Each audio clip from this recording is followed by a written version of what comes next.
चलिए स्टार्ट करें आज की क्लास। उम्मीद है आपने सेट नंबर आपका 20 लगा लिया होगा, ठीक है ना। चलिए शुरू करते हैं आपका। तो आपको एक जो आज के में जो कंसेप्ट है वो शुरुआत होता है आपका आंखों से रिलेटेड कुछ रोग रहते हैं। उनमें से आप देखोगे क्या है, नॉर्मल विजन इस तरीके से रहता है आपका। एक क्वेश्चन आया था, कौन सा वाला बताओ? मायोपिया वाला। कौन सा वाला? अच्छा, मायोपिया वाला आया था। इस तरीके से मायोपिया में हो जाता है। नॉर्मल आंखें ऐसी रहती हैं, जो रोशनी है सर यहाँ पे रेटिना पे गिरती है, ठीक है ना। रेटिना पीछे होता है यहाँ पे, ठीक है ना। यहाँ पे नर्व्स वगैरह होती है, वहां से ऑप्टिक नर्व जो है ना रिसीव करके इंफॉर्मेशन ब्रेन तक पहुंचाती है। हमें ये चीजें पता है, इस तरीके से रहता है। यहाँ पे लेंस रहता है सर, और इसी के पतले मोटे होने की वजह से क्या हो जाते हैं, रोग हो जाते हैं, ठीक है ना। आंखों में लेंस होता है, ठीक है ना। यहाँ पे साइड में आपका आइरिस मसल्स होती हैं, उनके कलर की वजह से आंखों का रंग जो है ना अंतर आता है, जो आइरिस होती है, ठीक है ना।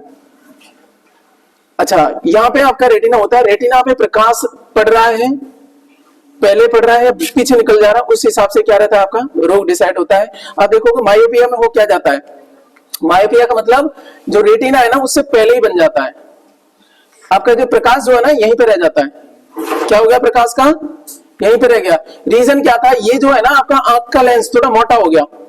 मोटा हो गया तो क्या करेगा, वो किरणों को और जल्दी क्या कर देगा, जल्दी नजदीक ले आएगा। जब आपकी आंखों का जो है ना आपका क्या लेंस वो मोटा हो जाएगा तो होगा क्या, आपका जो प्रकाश है जो आ रहा था आपके रेटिना तक वो उससे पहले ही क्या हो जाएगा, रुक जाएगा। अब इसके इलाज के लिए क्या करोगे, ऐसा लेंस लगाओगे थोड़ा प्रकाश की किरणों को चौड़ा कर दे। और चौड़ा करने के लिए सर होता है कौन सा वाला, अवतल लेंस, जो बाहर से क्या रहे मोटा और भीतर पतला रहे। ऐसा लगाओगे कि नहीं? तो थोड़ी ये जो भीतर वाला है आपके आंख वाला, ये जो है ना ये वाला, ये ऐसे हो गया है। आप क्या करोगे, थोड़ा ऐसे सही रहता, तो उसके लिए क्या करोगे, उल्टा चलोगे। यहाँ पे आंख पे चश्मा कौन सा लगा लोगे, अवतल लेंस वाला, ठीक है ना। इस तरीके से कर लोगे तो उससे क्या होगा, जो प्रकाश की किरणें थी थोड़ी चौड़ी होकर के आएंगी, थोड़ी चौड़ी हो जाएंगी, सो यहां तक पहुंच जाएंगी। खेल हो गया।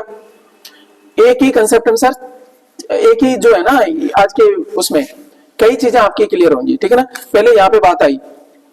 अब आपने करा क्या, जो मायोपिया है उसके इलाज के लिए आपने क्या कौन सा लेंस लगाया सर, अवतल लेंस। कौन सा लेंस लगाया, देखो इसने क्या किया, जो प्रकाश की किरणें आ रही थी उनको जो है ना थोड़ा और चौड़ा कर दिया, ठीक है ना। अब जी इस उल्टा लेंस होता है ना, वो क्या करता है, जैसे आपने हाथ जलाया है कौन से वाले से, बीच में मोटा हो रहता है ना। सूरज की किरणों को एक जगह रखते हैं, यानी वो क्या कर रहा है, एक जगह लाता है, कम करता है। लेकिन ये क्या करता है, उल्टा करता है, ठीक है ना। तो ये मायोपिया में कौन सा आपका लेंस यूज होता है उसके इलाज के लिए, to correct the myopia corrected, ठीक है ना। करेक्शन विद ए आपका माइनस लेंस, या इसको कह सकते हैं आपका क्या है, ठीक, ओके, माइनस लेंस, उसको आपका प्लस वाला बोलते हैं, ठीक है ना। चलिए ये हमने बात बताई। तो अब और भी देख लेते हैं।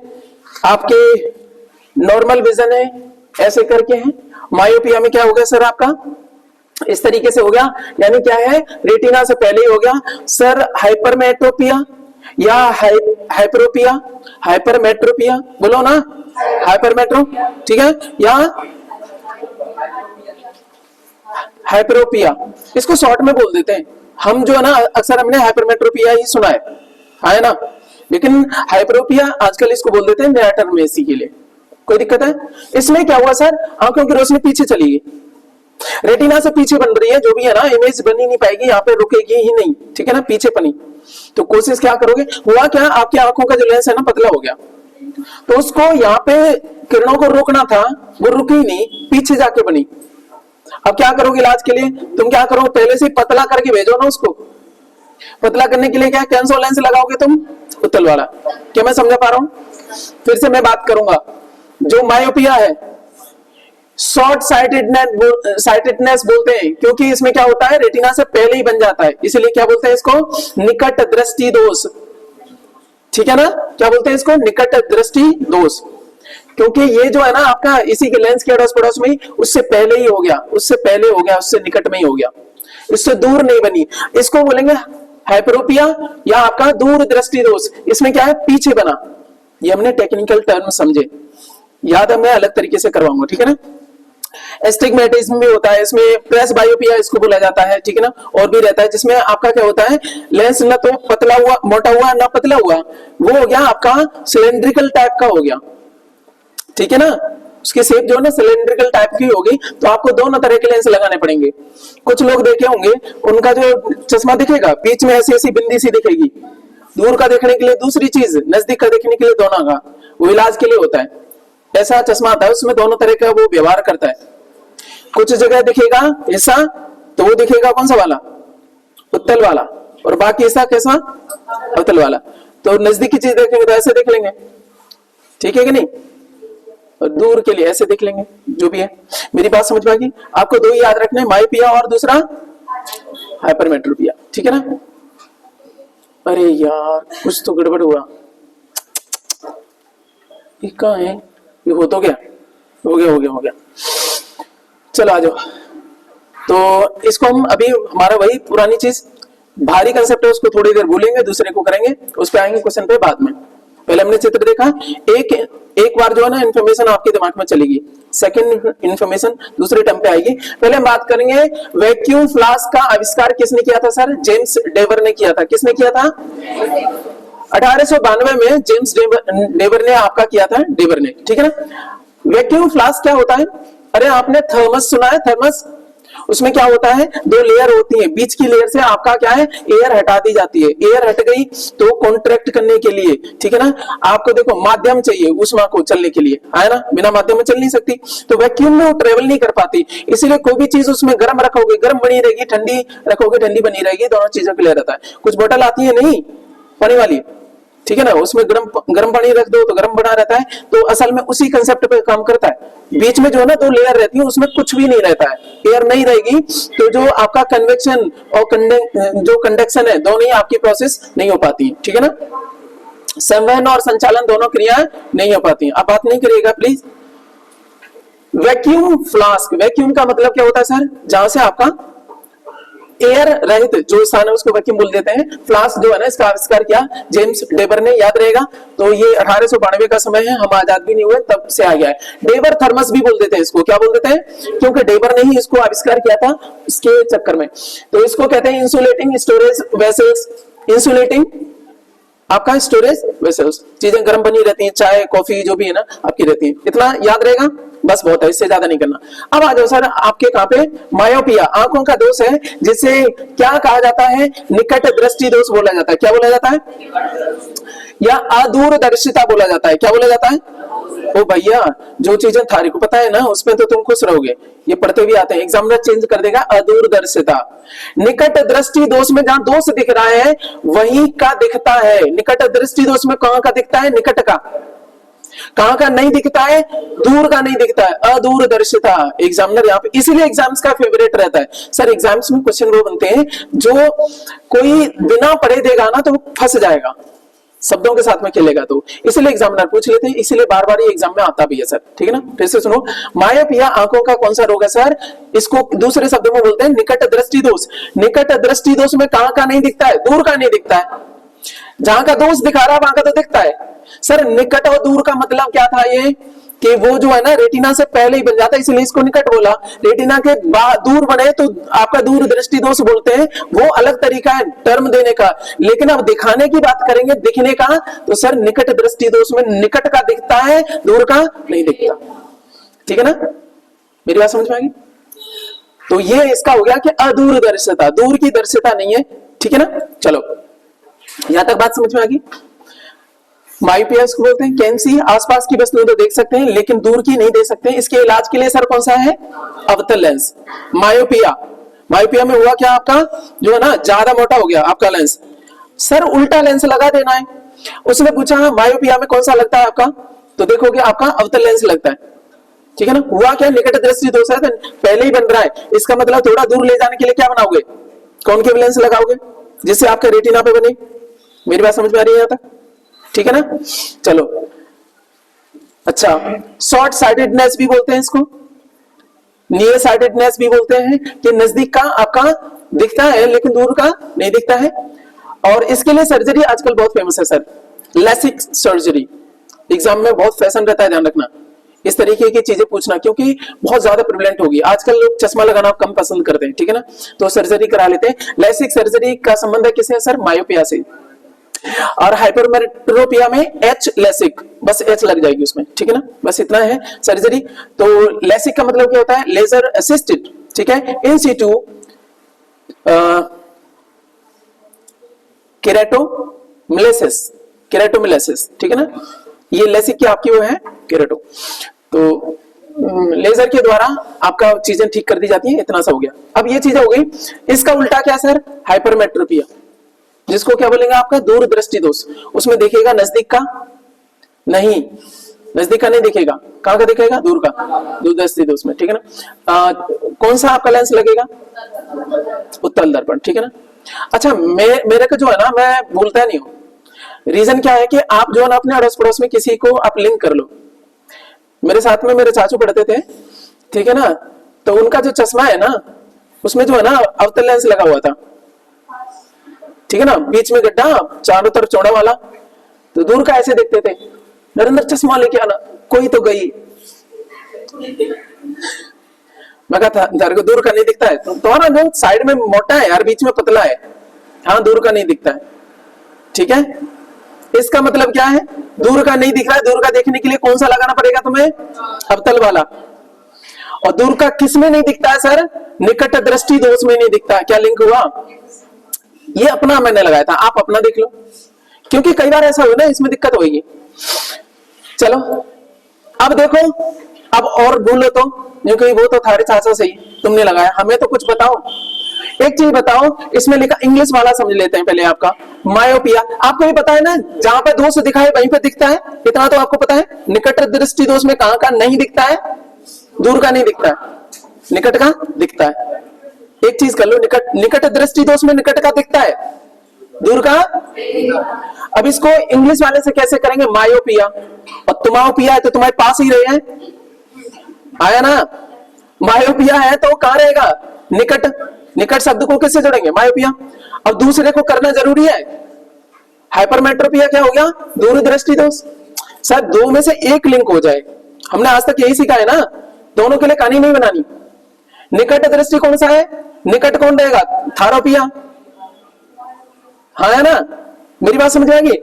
बस पहले इस शब्द के साथ में खेला, हमने पूरा कंसेप्ट बताया, फिर अब चलेंगे इसको याद कैसे रखना है।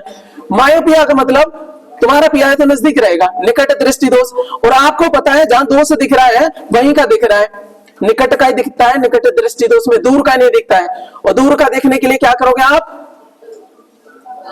अवतल लेंस का यूज करोगे। अब लेंस की सेटिंग बनानी है। लेंस की सेटिंग क्या है? एक चीज बताओ, सूक्ष्मदर्शी जो होता है आपने देखा होगा, तो उसमें कौन सा लेंस यूज होता है? उत्तल वाला, ठीक है नहीं? कहां का? कौन सा वाला? यानी नजदीक का देखने के लिए क्या करते हो आप? कौन सा लगाते हो? देखते हो ना, वो जो जांच वाला होता है, वो चेक करते हैं ना, क्या होता है उसको? मैग्नीफायर, हिंदी में क्या बोलते हैं उसको? हाँ ठीक है। अरे वो खुफिया एजेंसी वाले होते हैं ना, वो ऐसा गोल सा रहता है, मैग्नीफायर जो रहता है ऐसे करके देखते हैं, उसमें क्या होता है? बीच में मोटा होता है ना। तो दूर का देखने के लिए उल्टा कर लो, मैग्नीफायर में लेंस कौन सा होता है सर? उत्तल होता है, बीच में मोटा होता है, मैग्नीफायर होता है नहीं। हाँ हिंदी में पता नहीं क्या बोलते हैं उसको, सूक्ष्म अलग चीज। हाँ सूक्ष्मदर्शी में वो यूज होता है लेंस, वही यूज होते हैं, ठीक है ना। सूक्ष्मदर्शी में यूज होते हैं वो दोनों, ठीक है ना। अरे चलो हो गया सर, मैं पूछूंगा अभी। चलो आगे चलते हैं। आपका हरित क्रांति के जनक के रूप में किसे जाना जाता है sir? Doctor Norman E Borlaug. Norman Borlaug, आपको जानते हो इसको, कई बार बता दिया है, जरूरत नहीं है सर। आगे चलते हैं। आपका पेंथेरा टिग्रिस कर रखा था, टाइग्रिस होता है भाई, नशा करके कर रखा है इसने। का वैज्ञानिक नाम क्या है सर? टाइग्रिस इंग्लिश में कहते हैं बाघ का है, इसको टाइगर बोल देते हैं, कोई दिक्कत नहीं है। हालांकि बाघ और टाइगर थोड़े अलग हुआ करते थे, बट जो है ना आपके, हाँ चीता अलग हुआ करता था, बट दोनों की इंग्लिश जो है ना एक ही है, टाइगर ही है। बाघ और चीता अलग होते थे, अब बाघ रह गए, चीता नहीं रहा, ठीक है। चीता थोड़ा आपका डिफरेंट हुआ करता था, चित्ती सी रहती थी, धारियां सी रहती थी, बट वो स्पीसीज खत्म हो चुकी है, ठीक है। चलो, कांच को डैश भी कहा जाता है, अतिशीतित, उसने भी यहाँ पे भी गलती करी, अतिशीत कर रखा था, अतिशीतित द्रव्य बोला जाता है, सुपर कूल्ड लिक्विड बोला जाता है। और सुनो मेरी बात, इसको क्या है ना, इसके कांच के बनाने में किसका यूज होता है, सिलिका का। और एक और बात बताएं, इसको आपका सुपर कूल्ड लिक्विड इसलिए बोला जाता है, अक्रिस्टलीय है, इसके क्रिस्टल नहीं बनते, ठीक है ना। शब्द में ठोस भी बोला जाता है, ठोस है लेकिन वास्तव में ठोस नहीं है। ठोस है तो ठोस में क्रिस्टल रहते हैं कि नहीं रहते हैं, इसमें क्रिस्टल नहीं होते, इसलिए एग्जामिनर ने उठा कर पूछ लिया। याद रखना थोड़ी बात है, ठीक है ना। तो कांच को क्या कहा जाता है, अतिशीतित द्रव्य। इसमें ध्यान रखना, सुपर कूल्ड लिक्विड। इतनी बात समझ में आ गई, चलेगा। अगला चलते हैं सर, आपका कहां है, भारतीय वन सेवा के कैडरों का या के नियंत्रक प्राधिकरण वर्णित विकल्पों में से कौन सा है, तो पर्यावरण वन एवं जलवायु परिवर्तन मंत्रालय, ठीक है ना। इन्वायरमेंट फॉरेस्ट्री एंड आपका क्लाइमेट चेंज, ठीक है ना। जो मिनिस्ट्री है ना, अरे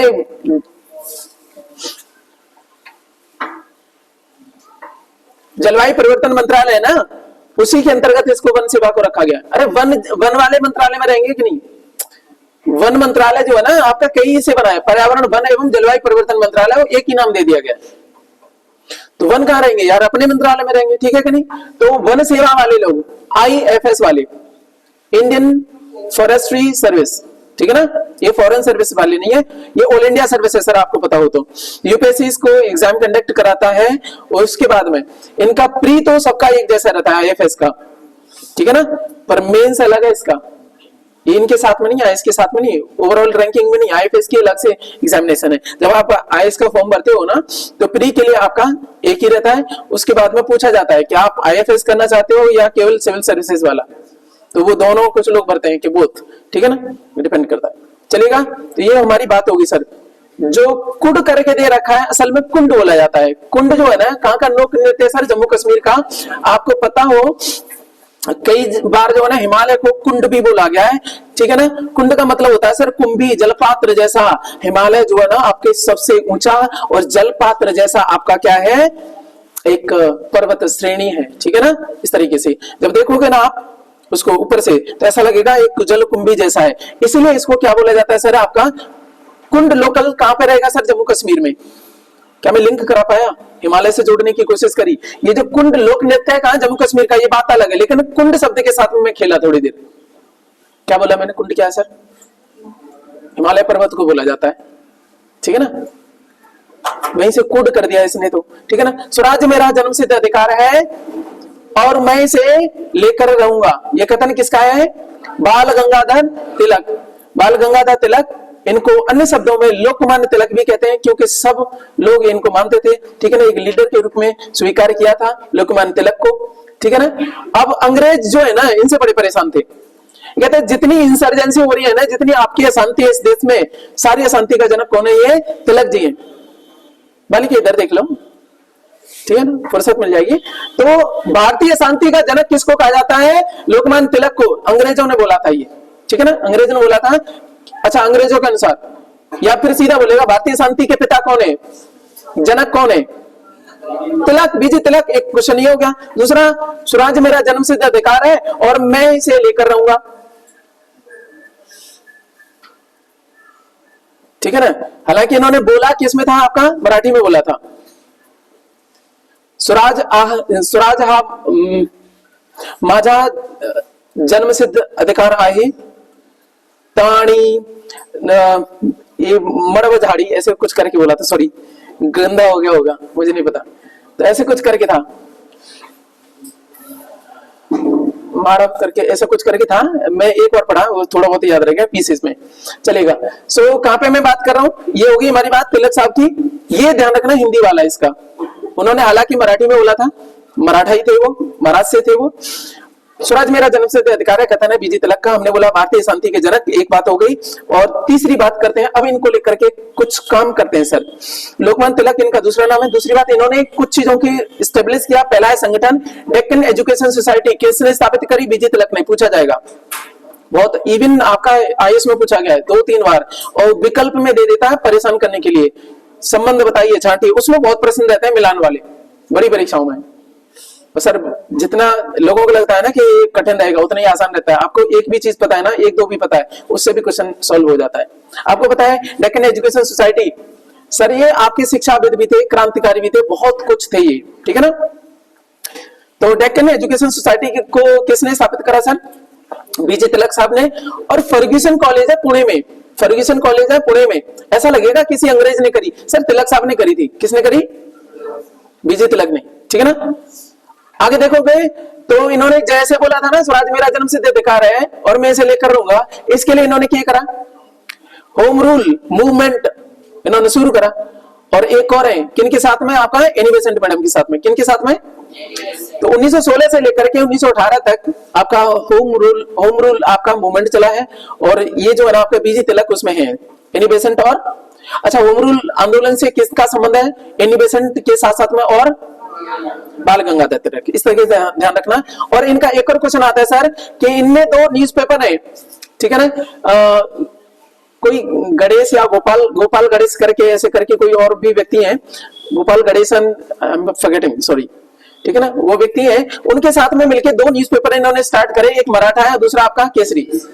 एक मराठा है केसरी। अब इनकी लैंग्वेज पूछी जाती है सर, जो मराठा है वो मराठी में नहीं है, बस इतना ध्यान रखना।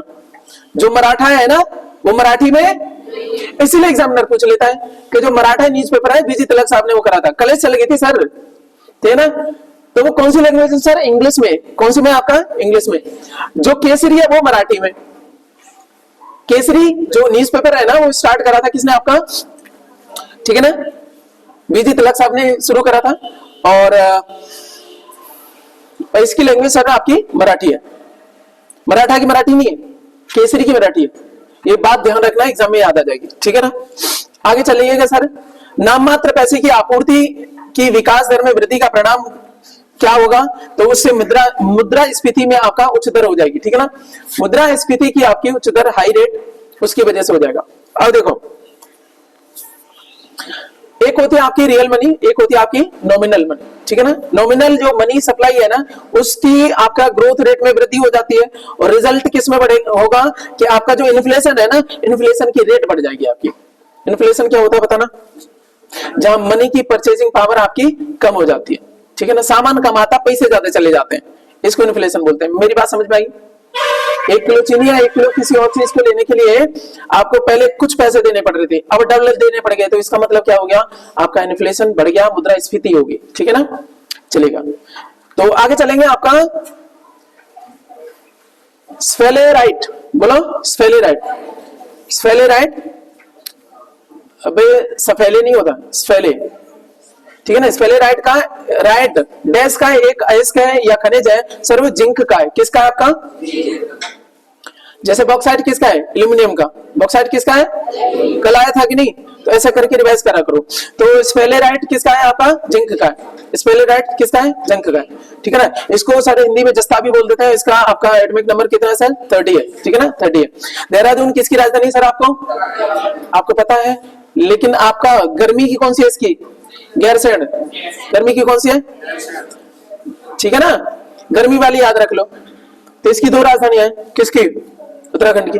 गर्मी वाली कौन सी है? गैरसैंण, ठीक है ना। अच्छा, जम्मू कश्मीर जो है ना केंद्र शासित प्रदेश, उसकी 2 है, जम्मू और श्रीनगर। जम्मू और उसमें से जाड़े में जम्मू, जाड़े में जहां से जाड़े, जहां से जम्मू, ठीक है ना, जाड़े में जम्मू, ठीक है। अच्छा, इसमें गर्मी वाली ध्यान रखना, दोनों का लिंक होता है कि नहीं आपको पता तो है, लेकिन ये पूछेगा।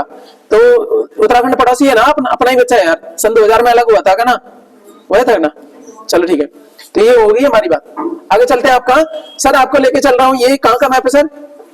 गुजरात का है। गुजरात में कहाँ लेके चल रहे हैं? इस वाले एरिया में गिर फॉरेस्ट नेशनल पार्क है, ये वाला, ठीक है ना, गिरी, ठीक है ना, जूनागढ़ वाला इलाका, ठीक है ना, ये पड़ता है आपका। सर यहाँ पे आपका जो सब्जी में डाला जाता है ना, आपने ऑयल डाला, ऑयल गर्म हुआ, सबसे पहले क्या डालते हैं? वो मच्छर जैसे वो जीरा, क्यूमिन सीड्स, क्या बोलते हैं, तो जीरा डालते हैं ना। वो सारे यहाँ पे पैदावार अच्छी खासी होती है जूनागढ़ वाले इलाके में, ठीक है। ओके, जीरा याद रहेगा। तो वो डायलॉग कैसे है? शेर के मुंह में जीरा। अरे लेकिन यहाँ तो शेर है ना सर, कैसी बात कर रहे हो, मैं जानबूझ के बोल रहा हूँ। यहाँ पे क्या है, जीरा है। तो गिरवन वाले इलाके में सर कौन क्या रहता है? अच्छा मुझे नहीं पता है, जे बंदा हिंदी पढ़ा हुआ है, चल बावड़ी पूछ, इधर आ जाओ। तो ये क्या आपका गिरिवन में आपका शेर भी पाए, गिरिवन के शेर, ठीक है ना, बोला जाता है, गिरी में पाए जाते हैं। चलो सर, गिरी के जंगल में, जंगल कहाँ स्थित है सर? गुजरात में। बच्चों जैसी बात कर रहे हो। बाबर का जन्म हुआ था सर आपका 1483 में। सर ऑप्शन कितने बदतमीज थे? 1483, 1583, 1683, 1783। अरे बाबर की बात हो रही है, 1783 छोड़ो यार, 1707 में तो औरंगजेब ने पट लिया। 1683 की बात करोगे तो यार 1600 आपका किसमें, 1605 में तो अकबर ही चला गया, ये तो बहुत बड़ी बात है। 1583 की बात करोगे, 1583 में सर आपका दिने लाई वाला क्षेत्र चल रहा है, इसका मतलब अकबर है, आया ना। बचा कौन सा? सारे को काट दो, आपको ध्यान भी नहीं करना, आपको पता नहीं था तब भी आपका आंसर लग जाता है। इसको कहते हैं मेटा नॉलेज। एग्जाम पास करने के लिए सर नॉलेज की जरूरत नहीं, मेटा नॉलेज की जरूरत होती है। और उसके लिए क्या होता है, आपको बहुत सारे कंसेप्ट क्लियर करने होते हैं, तब जाकर के अपने आप ही ब्रेन में लग जाता है। कुछ क्वेश्चन बनाने की जरूरत नहीं है, इसको कहते हैं कंसेप्ट क्लियरिटी। आपका ब्रेन शार्प बनता है आपके चीजों को सीखने से, बहुत सारे क्वेश्चन रटने से नहीं होता है। अंडरस्टैंडिंग बनती है आपकी, कितना ब्रेन में इंफॉर्मेशन है, वो भी आपके कंसोलिडेटेड फॉर्म में, ठीक है ना। चाहिएगा बाबर का होगा, याद भी नहीं रखना, बस मोटा मोटी चीजें रखनी होती है, कुछ चीजों को याद रखना होता है। बंगाल के प्रथम गवर्नर जनरल कौन थे सर? इसको तो इतना पूछ लिया भाई साहब ने, पता नहीं इसमें कम पढ़ रहे हैं क्या क्वेश्चन। वॉरेन हेस्टिंग्स हंस रहा है भाई, मैं पहला गवर्नर जनरल बन गया, वो भी बंगाल का। बंगाली बाबू आ जाओ। भीम का मालिक कौन है सर? भारतीय राष्ट्रीय भुगतान निगम, एनपीसीआई बोला जाता है, national payment corporation of India. बोलो, कॉर्पोरेशन कंपनी है ना, एनपीसीआई, एनपीसीआई, ठीक है, सरकारी कंपनी है भाई एनपीसीआई। और वही मालिक है किसकी? आपकी भीम ऐप का। भीम ऐप है ना सर, भीम क्या है सर? बोला जाता है भीम यूपीआई, भीम यूपीआई। अब इसमें यूपीआई क्या है सर? यूपीआई क्या होता है? Unified payment interface. फिर से बोलो, यूनिफाइड पेमेंट इंटरफेस।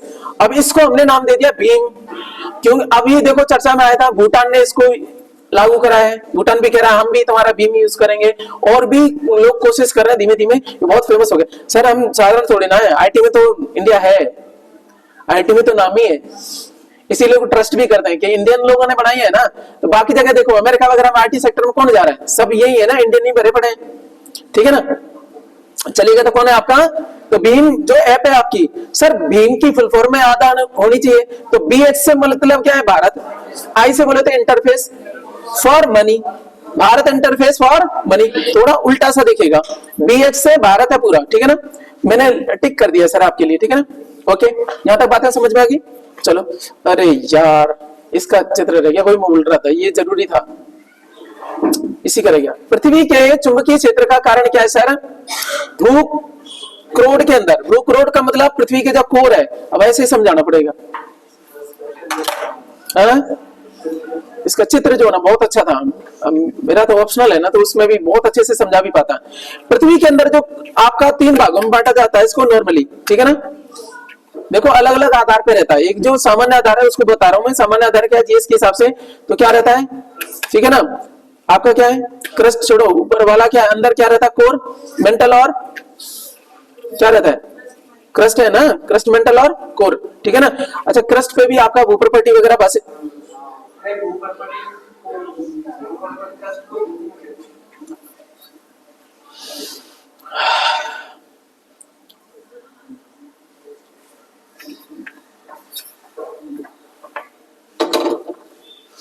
ठीक है।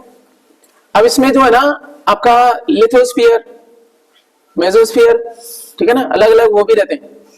अच्छा छोड़ो, वहां पे मत जाओ, कुल मिला के मैं लेके चल रहा हूं जो पृथ्वी का भीतर वाला हिस्सा है, जो कोर है ना, कोर को 2 भाग में बांटा जाता है, आंतरिक कोर और बाह्य कोर, है ना। आंतरिक कोर कैसी है सर? ठोस है। और बाह्य कोर कैसी है? लिक्विड फॉर्म में। कैसे है? पता कैसे पड़ा था? जो भूकंपी जो तरंगे है ना, ठीक है ना, उनके अध्ययन से पता पड़ा था। जो पी तरंगे वो तो चली जाती है, लेकिन एस तरंगे आपका लिक्विड में नहीं चलती, एस तरंगे आपकी लिक्विड में नहीं चलती, ठीक है ना। इसको जो है ना अगले कंसेप्ट में करा दूंगा, कोई दिक्कत नहीं है, ठीक है ना। इसको भी और अच्छे से समझा दूंगा, लेकिन यहाँ पे बिना चित्र के समझने की कोशिश करो, क्या मेरी क्षमता है समझाने की, वो मैं चेक करता हूँ। भूक्रोड के अंदर की जो है ना चक्राक धाराएं रहती हैं। भूक्रोड हो गया, और क्रोड को दो भागों में बांटो सर। अंदर का कौन सा है, आंतरिक कोर, और बाहर का कैसा है, बाह्य कोर। बाह्य कोर सर लिक्विड है, अंदर का कोर कैसा है आपका, सॉलिड है, बहुत सॉलिड है, सबसे ठोस आपका वही है पृथ्वी में, ठीक है ना, ठीक है। अच्छा, जो अंदर वाला है वो किसका बना सर, निफे का बोला जाता है, निकेल और फेरियम, यानी निकेल और लोहा का, आया ना, ठीक है ना। क्या बोला जाता है, सियाल, सीमा और नीफे, शॉर्ट में बोला जाता है। सिलिका एल्यूमिनियम पाया जाता है बाहर वाले हिस्से में, भीतर वाले मेंटल वाले हिस्से में क्या पाया जाता है, सिलिका और मैग्नीशियम, ठीक है ना।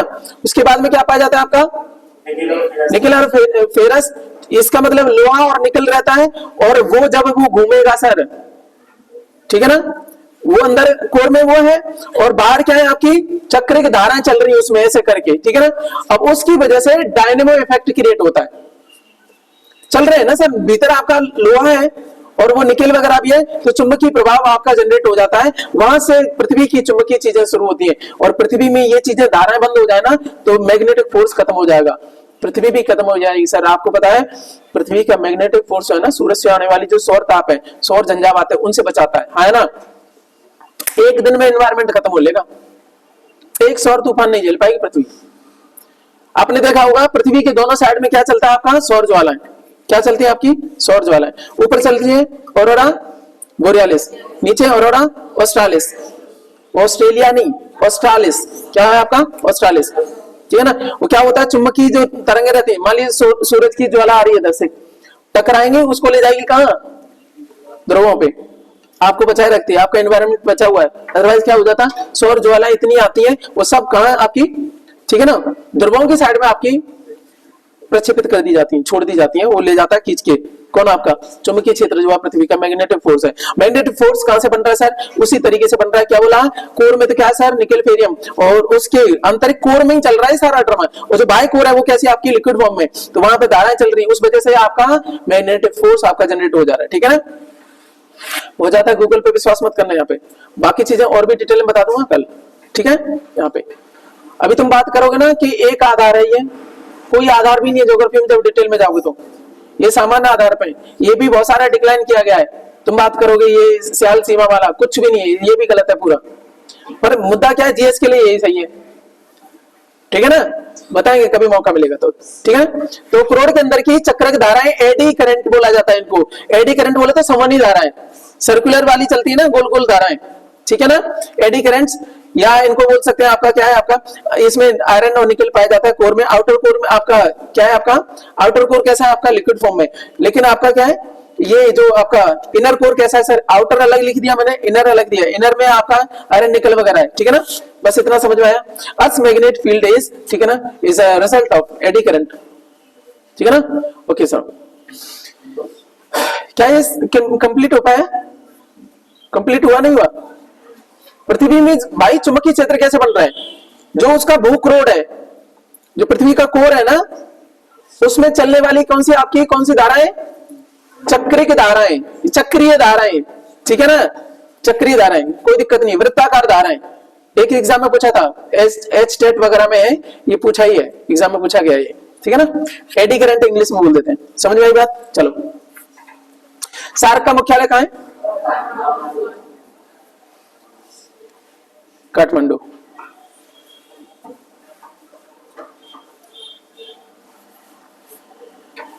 अच्छा, आप में से कोई ये बताएगा लिथोस्फीयर क्या है, एक पर्सन मेरे को बॉदर कर रहा है बहुत ज्यादा, उसके ब्रेन में क्या चल रहा है मुझे बताएं, आप बताओ लिथोस्फीयर क्या है, लिथोस्फीयर क्या है, जो क्रस्ट है, जो भूपरपट्टी है, वो तो उसमें आता ही है, साथ साथ में क्या आता है आपका, मेंटल को दो भाग में बांटो, ऊपरी मेंटल हो गया, ऊपरी मेंटल की को भी दो भाग में बांटो, ऊपरी मेंटल की भी ऊपरी परत, इतना क्या बनेगा सर, लिथोस्फीयर, ठीक है। बात पल्ले पड़ रही है, नहीं आ रही है। स्थल मंडल केवल भूपरपट्टी नहीं होता, स्थल मंडल में क्या होता है आपका ऊपरी मेंटल, पहले तो मेंटल की ऊपरी परत, वो भी आपकी लिथोस्फीयर में शामिल रहती है, स्थल मंडल में शामिल रहती है, ठीक है ना। तो आपका ये चीज होगी। तो सिंपली हमने बात क्या करा था, भूपरपट्टी किसकी बनी हुई है सर, आपकी सियाल की, और आपका मेंटल किसका, आपका सीमा का, और जो कोर किसका सर, निफे वगैरह का, ठीक है ना। ये आपका जनरल है, जनरल आपका जीएस में ये पढ़ाया जाता है। ये कई बार जो है ना आपके डीप लेवल पे जाओगे इसको खारिज कर देते हैं विद्वान, ठीक है। चलो, तो यही हमारी बात हो गई थी। आगे चलते हैं सर। सार्क का मुख्यालय कहाँ है आपका, काठमांडू। सार्क का मुख्यालय कहाँ है आपका, सार्क की फुल फॉर्म बताओ।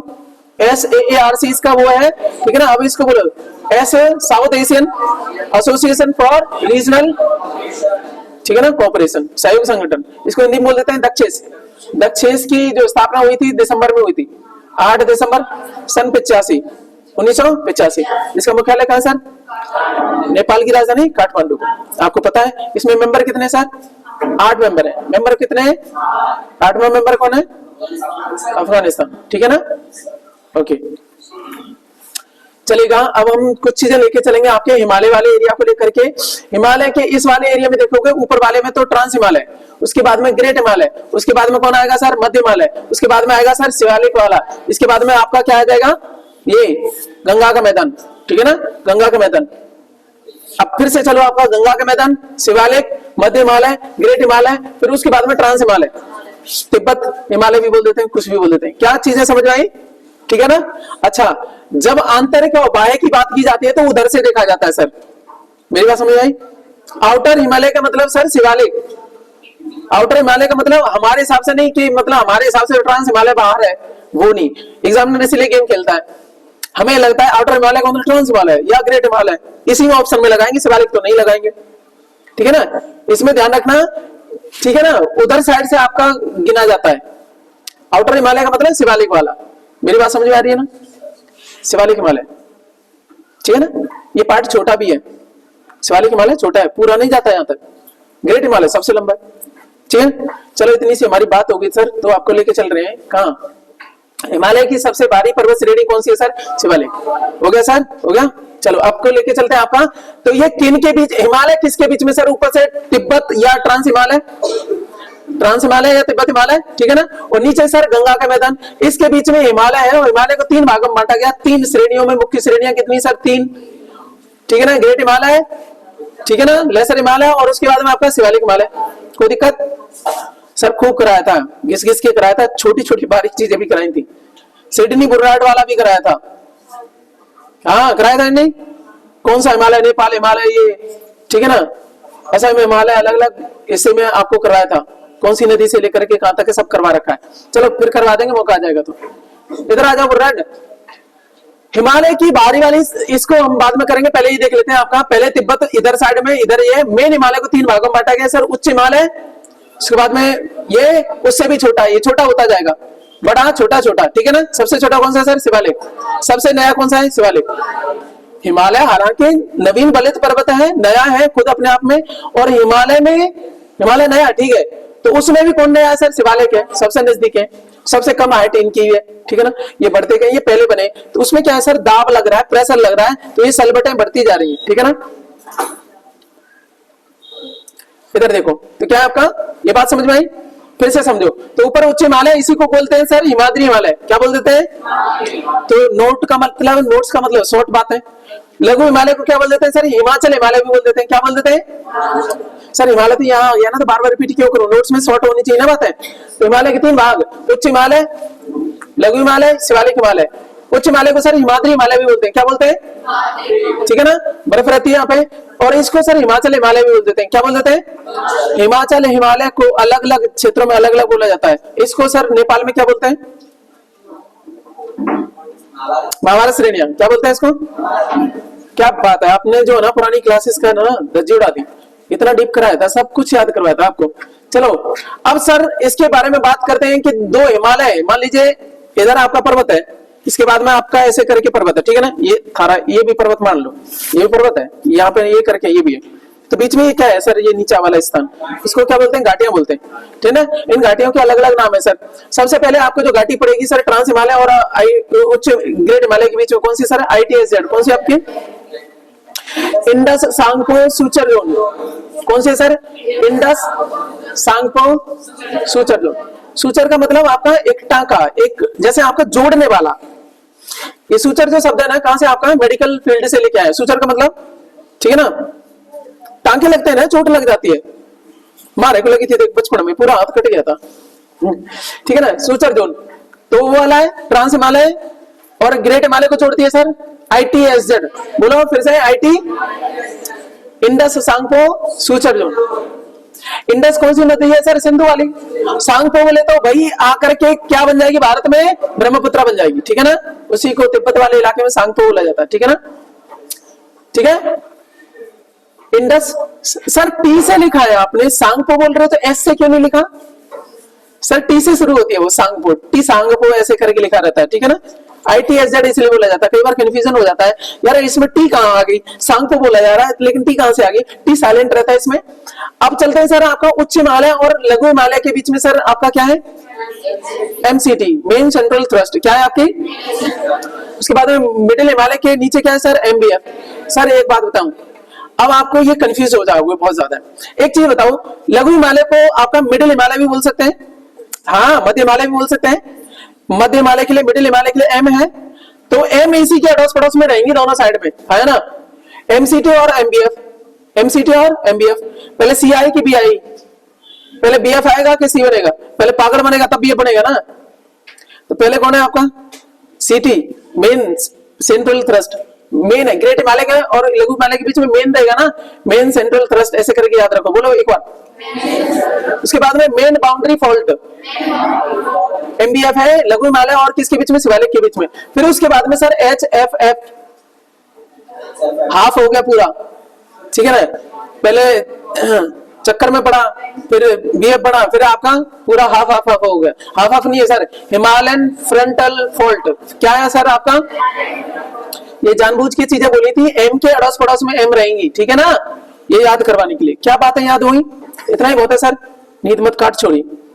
ठीक है ना, सामान्यतः किसे भारतीय पुनर्जागरण का जनक माना जाता है सर? राजा राम मोहन सर को बोला जाता है। मैंने बताया था उस टाइम पे भी, ये करा चुके हैं जब आपकी डिटेल क्लासें कराई है ना, सब कुछ हो चुका है। ठीक है ना, आगे चलिएगा। प्रायद्वीपीय भारत की सबसे लंबी नदी कौन सी है सर? गोदावरी। कराया था ना, इसको दक्षिण गंगा बोलते हैं। क्या बोलते हैं?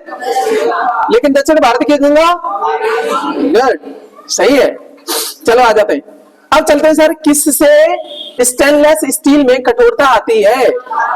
स्टेनलेस स्टील वो होती है जिससे आपके डॉक्टरी वाले अपरेटस बनते हैं, है ना। कैंची वगैरह जो बनती है ना, डॉक्टर के जो आपके जो यंत्र होते हैं चीर फाड़ करने वाले, किसके बने होते हैं सर? स्टेनलेस स्टील के। क्योंकि सर लोहे से फाड़ दोगे ना तो आधा तो टिटनेस से मर जाएगा, वैसे नहीं मरेगा तो। ठीक है ना, क्योंकि जो टिटनेस वायरस होता है ना सर, वो आपका जो है ना लोहे की रस्ट पे आपका पाया जाता है, जंग पे पाया जाता है। एकदम नए वाले पे नहीं, जंग वाले पे उसका जो ना वो ठीक है। तो मैंने बात करी सर किससे स्टेनलेस स्टील में कठोरता आती है, तो सर वो है आपका कार्बन। ठीक है ना, hardness in stainless steel is resulted, ठीक है ना, इज रिजल्ट ऑफ कार्बन। अब आ जाओ समझो कार्बन कैसे होता है सर। चलिए हम बात करते हैं, इसको जंगरोधी इस्पात भी बोल देते हैं। किसको? स्टेनलेस स्टील को क्या बोल देते हैं? जंगरोधी इस्पात। क्या बोल देते हैं? ये क्या है सर आपका? क्या कोई धातु है कि मिश्र धातु है? अलॉय है ना ये सर, एक चीज से थोड़े ना बना है, लोहे से बना है। लोहे में क्या क्या मिला है सर आपका? पहले तो सबसे ज्यादा लोहा है सर, इस्पात लोहा। ठीक है, इसमें आपका दूसरे नंबर पे जो सबसे ज्यादा मिला है सर क्रोमियम है। कितना है? क्रोमियम है, और लगभग आपका 20%। मैंने जानबूझ के बोला सर लगभग, क्योंकि 15 से 20% की इसकी रेंज मानी जाती है। ठीक है ना, तो इसको राउंड फिगर में हमने क्या किया, इसलिए बराबर नहीं लिखा, मैंने क्या बोला? अप्रोक्स 20%। ठीक है, आगे चलते हैं। आपका इसमें निकेल कितना परसेंट होता है सर? अप्रोक्स 10%। ठीक है ना, निकेल या फिर आपका मैग्नीज का यूज हो जाता है। जरूरी नहीं, आपके हर एक प्रकार के स्टेनलेस स्टील के कई प्रकार हैं सर। इसमें कभी कोई तांबा, कभी कुछ और, कभी कुछ और, बहुत छोटी छोटी चीजों के ऊपर नीचे करके जो है ना, ये जो आपके मेटलरी वाले जितने भी आपके कौन से उद्योग वाले, मेटल उद्योग वाले हैं, कुछ न कुछ नया क्रिएट करते रहते हैं। मेन चीज ये है कि क्रोमियम तो रहेगा सर। क्रोमियम की वजह से ही क्या होता है सर, इसमें जंग नहीं लगती, सारा खेल इसका है क्रोमियम का। बाकी तो इसमें निकेल यूज हो सकता है कभी कभी इसकी जगह पे, अथवा आपका क्या मैग्नीज, मैग्नीशियम नहीं, मैग्नीज Mn वाला। ठीक है ना, वो भी यूज हो जाता है। अच्छा, ये क्रोमियम डायरेक्ट नहीं जाता है, इसके साथ में कार्बन के साथ में मिला करके, कम मात्रा में कार्बन जाता है, उतना नहीं है, उसके साथ में जब मिलाया जाता है। अच्छा, पहले लोहा आपका पिघलाया, ठीक है ना, ऑक्सीडेशन वगैरह जो भी हुआ, ठीक है ना, उसके बाद में क्या होगा सर, इंप्योरिटीज को उसको हटा दिया जाता है, लोहे को, अरे उसका जो स्लैग वगैरह है ना सब हट जाता है, उसको क्या बोलते हैं, गाद बोलते हैं ना, तो वो हट जाता है। देन आफ्टर आपका क्या है, ये क्रोमियम मिलाया जाता है बट विद कार्बन, ठीक है ना, चारकोल के साथ में। तो इसीलिए क्या हो जाता है, अब देखोगे तो यही आंसर इसलिए था, किससे स्टेनलेस स्टील में कठोरता आती है सर, कार्बन की वजह से। क्रोमियम की वजह से जंग नहीं लगती, अपना अपना अलग काम है। मेरी बात समझ में आ गई, तो दोनों चीजें हो गई मेरी बात, ठीक है ना। एक्स्ट्रा में ध्यान रखना क्या है, तो इसमें निकेल अथवा आपका मैग्नीज का यूज होता है, कभी निकेल कभी आपका मैग्नीशियम, दोनों का यूज हो सकता है। लेकिन इसमें जो है ना स्टेनलेस में बनाने के लिए मेन चीज क्या है सर, क्रोमियम। लेकिन इसकी हार्डनेस के लिए सर क्या है, कार्बन। क्या मैं समझा पाया, ठीक है, चलेगा। ये है थारी पृथ्वी सर, वहां से चलेंगे तो क्या है, बुध, सूरज के साथ में चलेंगे, बुध शुक्र पृथ्वी मंगल, बृहस्पति शनि अरुण वरुण। बोलो एक बार, ये क्रम क्या है, सूरज से बढ़ती दूरी के आधार पे, घटती दूरी के आधार पे क्या है सर आपका, वरुण अरुण। अरे यम नहीं रहा है ना, यम तो चला गया, ठीक है ना, उसकी याद रहेगी, इस चक्कर में आ जाता है बार बार। तो कहां पे सर, वरुण के बाद में अरुण, उसके बाद में शनि बृहस्पति मंगल पृथ्वी शुक्र और बुध। यदि वो चित्र याद रहेगा तो आपको कोई दिक्कत नहीं है रिकॉल करने में, ठीक है ना। पृथ्वी के बाद में आता है सर मंगल, ठीक है ना, साइज में कितना सर, छोटा है। और सर आपको एक बात बता दूं, बाहर वाले तो बड़े हैं तो वहां तो छेड़ो ही मत। अब आ जाओ भीतर वालों में, भीतर वाले में पृथ्वी सबसे बड़ी है और पृथ्वी की बहन इसके बाद में बड़ी है। अब बचे दो सर, बाहर वाले से कंपैरिजन नहीं है। और सबसे छोटा सर बुध है, इसका मतलब सौर परिवार का दूसरा सबसे छोटा है ये। पहला सबसे छोटा कौन सा है, बुध, और दूसरा सबसे छोटा, और इसके भी घूमने वाले हैं, इसके चक्कर में भी पड़े हुए हैं लोग। सर बुध शुक्र के एक भी आपके उपग्रह नहीं है। उपग्रह की शुरुआत होती है पृथ्वी से, और थारा मामा चंदा, ठीक है ना, सही है ना। चंद्रमा इसका क्या है, प्राकृतिक उपग्रह है, क्या है आपका, नेचुरल सैटेलाइट है, और एक ही है। अब संख्या बढ़ेगी, इसके कितने सर, दो हैं, ठीक है ना, इसके कितने, अच्छा। उसके बाद में आगे बढ़ेंगे आपका बृहस्पति, उसके बाद में चलेंगे शनि, शनि के सबसे ज्यादा है। पहले एक समय था बृहस्पति के सबसे ज्यादा होते थे, अब किसके ज्यादा है, शनि के, सैटर्न के। चलो ठीक है, इतनी बात समझ में आ गई, ठीक है, या तो कोई दिक्कत, चलो लेके चलते हैं भाई, तू ले आ अपनों को। अच्छा अभी दिखाएगा इसको सर, आपका कौन सा, रेड प्लेनेट बोलते हैं, लाल ग्रह, ठीक है ना, आयरन ऑक्साइड की वजह से।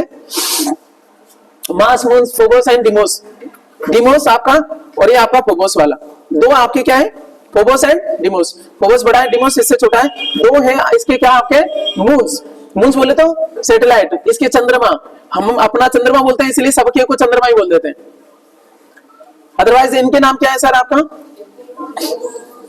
फोबोस और डिमोस। दो हो गए आपके। अब चलते हैं आपका मंगल को बाद में करेंगे। आ जाओ यहाँ पे, निजता का अधिकार किसके अधीन आता है सर, आर्टिकल 21 के अंतर्गत आता है, आर्टिकल 21 के अंतर्गत आता है। लोगों के गलत हुए थे कि नहीं इसमें, राइट टू प्राइवेसी किसके अंतर्गत आता है सर, प्राण एवं दैहिक स्वतंत्रता है ना, उसी में आता है, राइट टू प्राइवेसी, ठीक है ना। अब एक केस था सर, पहले निजता की बात ही नहीं आई थी सर, प्राइवेसी वाली। 2017 में एक केस आता है सुप्रीम कोर्ट में, के.एस. पुट्टास्वामी केस, कौन सा वाला,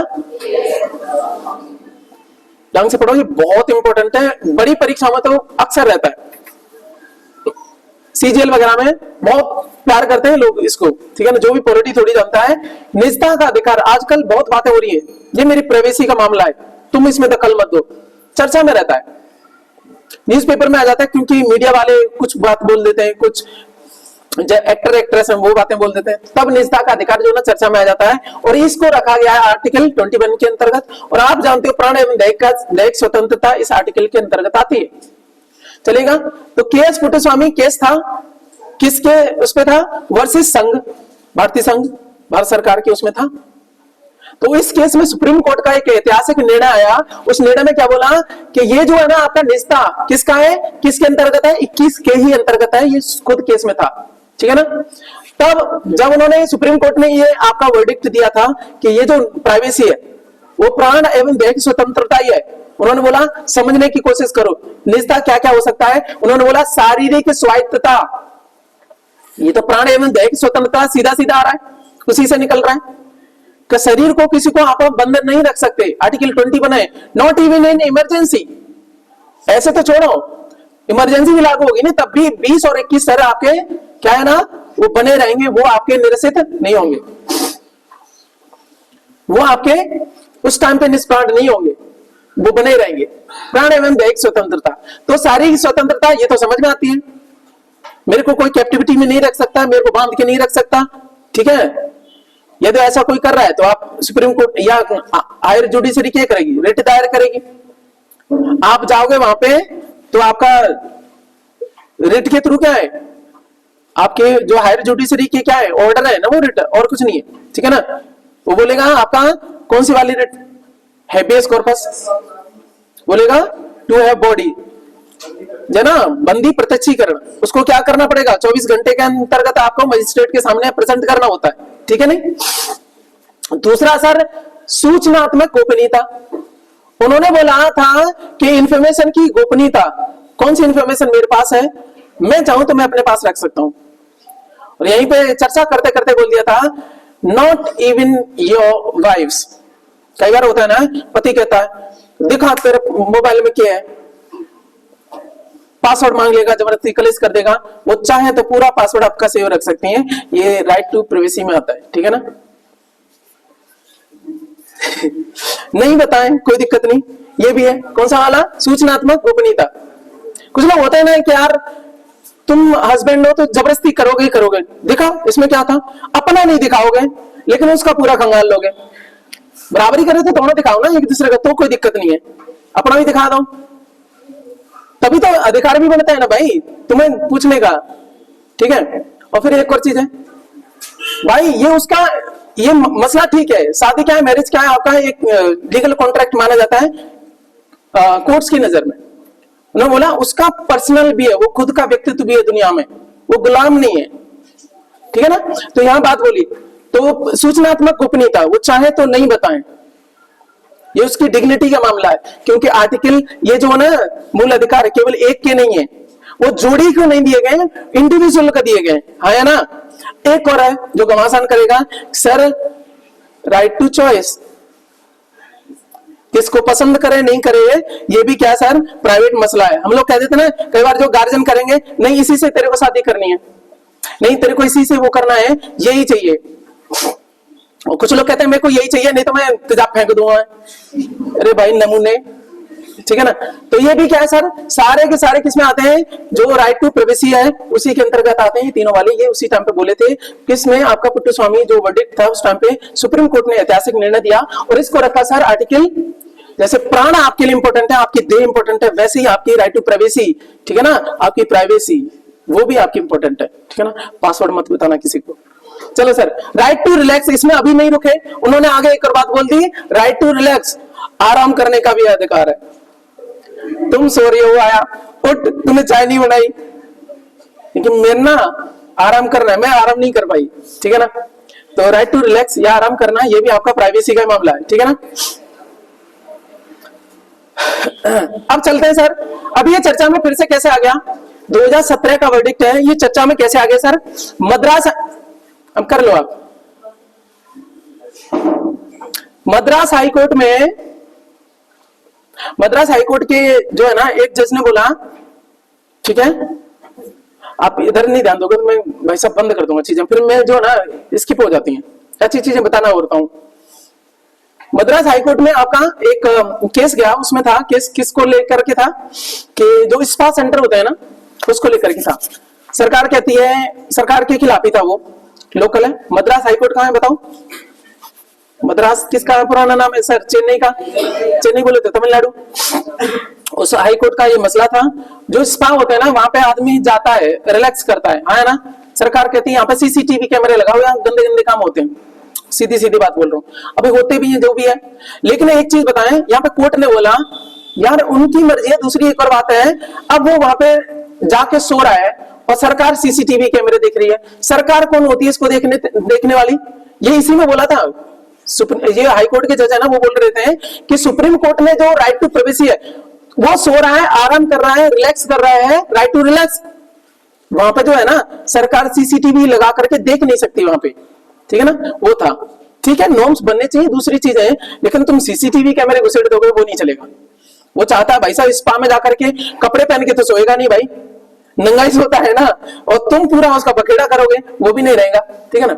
तो ये आपका ये आया था, ठीक है ना, पर्सनल डेटा प्रोटेक्शन बिल। अब इसको लेकर के नया बिल आया 2019 में, कौन सा था, पर्सनल डेटा प्रोटेक्शन बिल। इससे पहले आपका कोई बिल नहीं था, क्योंकि बहुत सारी कंपनी आ रही थी आपके देश में, जैसे बाहर की कंपनी आती है नहीं, आईटी सेक्टर में आ रही है, तो कभी डेटा आपका दिया जा रहा है, जैसे आपका फेसबुक हो गया, यूट्यूब हो गया, बहुत सारी चीजें होगी, इन पे बात समझ में आ रही है। तो इसको लेकर के एक डेटा प्रोटेक्शन बिल आया 2019 का, तो ये सारी चीजें आपको लेकर के, अब इसमें और मैं डीप चला गया था उसमें। तो एक होता है आपका इनहेरेंट वैल्यू, उसमें बोला जाता है गरिमा के लिए इंपॉर्टेंट क्या है, राइट टू प्राइवेसी।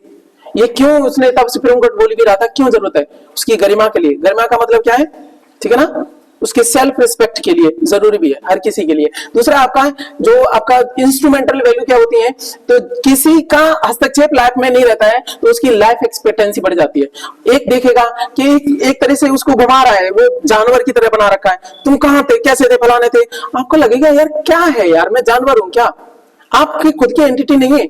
इससे क्या होता है, जब ये हस्तक्षेप हट जाता है ना, ठीक है ना, तो आपका क्या हो जाता है, लाइफ एक्सपेक्टेंसी बढ़ जाती है, वो टेंशन नहीं रहती है, आपका कम आपका स्ट्रेस रहता है, स्ट्रेस लेवल्स कम रहेगा, तो गुड हार्मोन्स आपके बॉडी में रहेंगे, गुड हार्मोन रहेंगे तो आपकी जो है ना लाइफ एक्सपेक्टेंसी ओबेसी बात है आपकी बढ़ जाती है। बैड हार्मोन जो है ना आपको क्या कर देते हैं, जल्दी से मार देते हैं, सीधी सी बात है।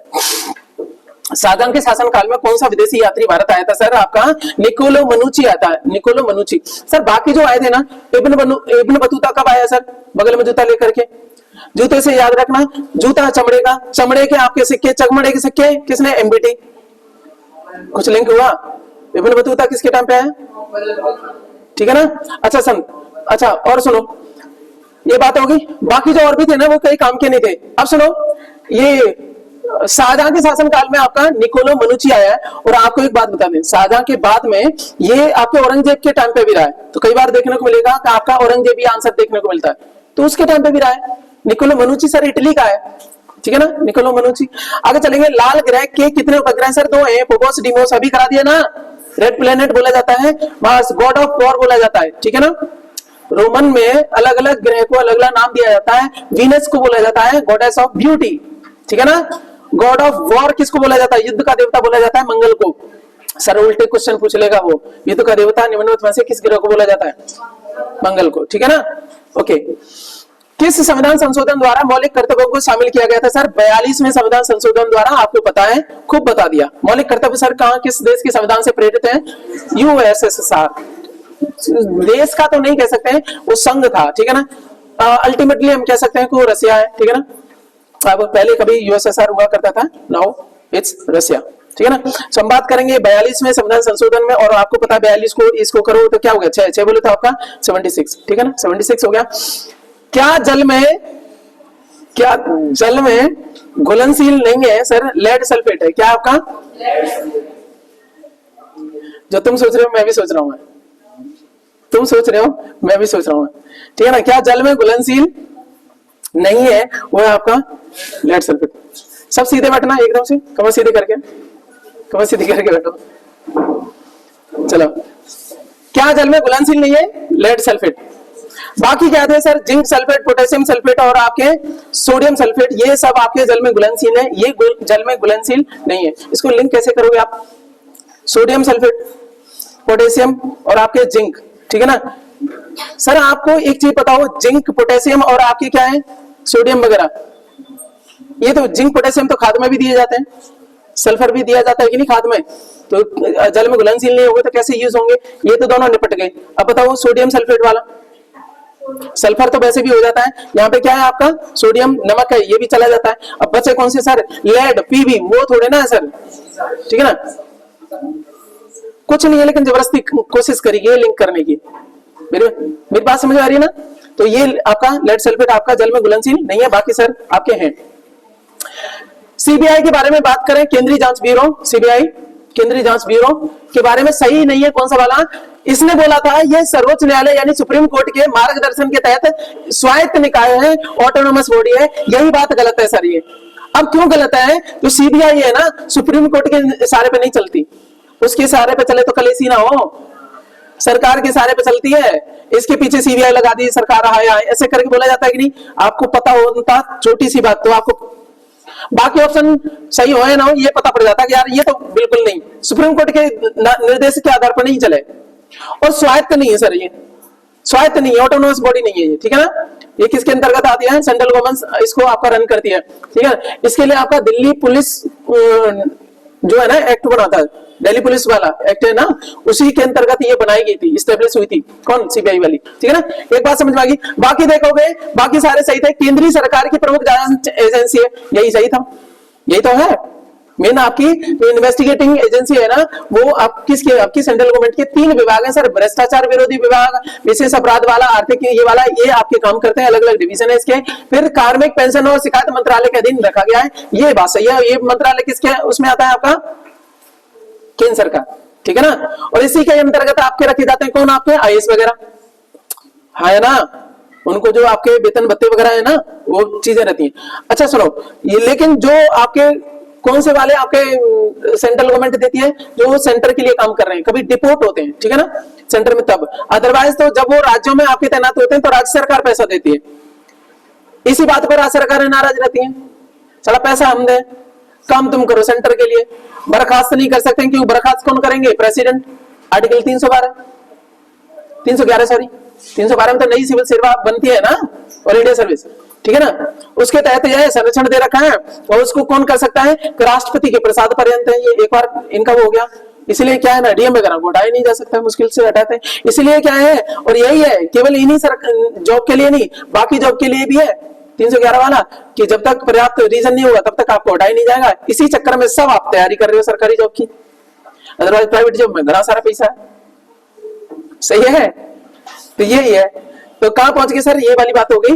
कार्मिक पेंशन और शिकायत मंत्रालय, उसके अंतर्गत इसको रखा जाता है, इसको ध्यान रखना सीबीआई को। कौन सा पुर्तगाली नेता ने ब्लू वाटर पॉलिसी वाटर कर दिया था? गधे ने, वाटर है ये, ब्लू वाटर पॉलिसी किसने शुरू करी थी sir? Francisco de Almeida. Alameda कर रखा था, उसमें 2 जगह गलती थी इसमें। फ्रांसिस्को डी अल्मीडा, बोलो फिर से। इसके बारे में बोले पहला गवर्नर भी है, पहला पुर्तगाली गवर्नर कौन है? अल्मीडा। कौन है आपका? ठीक है ना। 1505 से आपका 1509 तक रहा है। फिर से बोलो, 1505 से, अब हम एक्स्ट्रा इन्फॉर्मेशन कर रहे हैं आपका, ये रहा है अल्मीडा, ठीक है ना। उसके बाद में सेकंड गवर्नर कौन है सर? अल्फा, ठीक है ना, अल्फोंसो डी अल्बुकर्क। फिर आएगा अल्बुकर्क, अल्मीडा पहले, अल्बुकर्क। सुनो, पहले मीडोगे, फिर उसमें अर्क निकलेगा। अरे आया ना, आप दवा कोई चीज लेके आए, पहले आपने मीडा के पहले अर्क निकाला, पहले मीडोगे ना, तो अल्मीडा पहले, अल्बुकर्क। अरे थोड़ा याद रह जाए बस, बहुत है रैंकिंग में। तो 1505 से 1509 के बीच में अल्बुकर्क, सॉरी अल्मीडा, फिर क्या आपका? अल्बुकर्क, ठीक है ना। बाकी आगे पीछे वाले तो ऑप्शन में रहेंगे ना, आपको वो नहीं याद रखना है ना। अल्फांसो जो आम की प्रजाति है ना, ठीक है ना, ऐसे। चलो आगे चलेंगे, हम बात करेंगे। जय समझ में आ गई? कौन सी? फ्रांसिस्को डी अल्मीडा ने ब्लू वाटर पॉलिसी शुरू करी थी। सर हम इंडिया के बारे में एक बात बताएं, यहाँ हो तो हम बात चल मैंने क्या बात बोल रहा था भाई? इंडिया का मैप खड़े है भाई, चल यही है, आ जाओ।